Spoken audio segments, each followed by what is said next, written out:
Il est difficile d'admettre que l'univers est né d'un grain minuscule, pas plus grand qu'un atome, à partir d'un cataclysme que nous avons baptisé le Big Bang.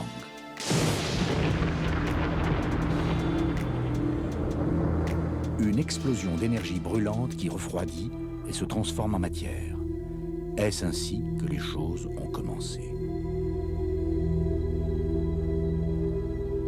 Des particules subatomiques s'assemblent par la gravité.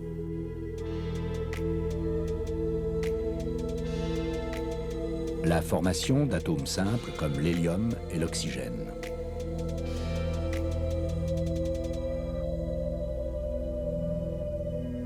Des boules d'hydrogène qui grossissent et chauffent avec l'augmentation de leur gravité. La naissance des étoiles. Des amas de millions d'étoiles.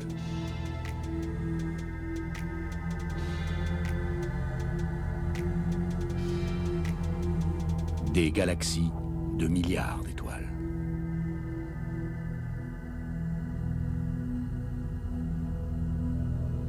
Notre propre galaxie, la Voie lactée, contient 200 milliards d'étoiles, et parmi celles-ci, le Soleil.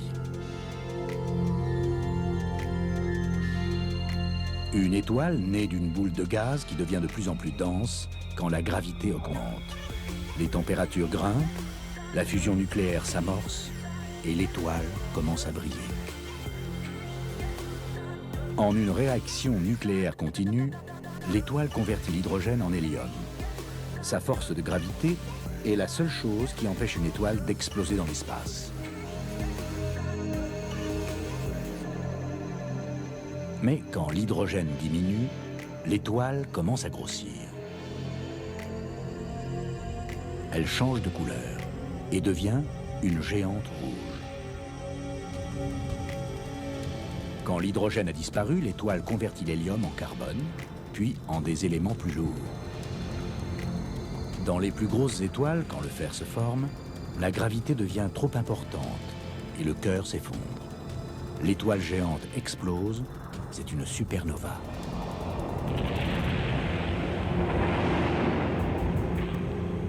Riches en éléments plus lourds, les débris s'éparpillent dans la galaxie. Un jour, ils permettront la formation de nouvelles étoiles.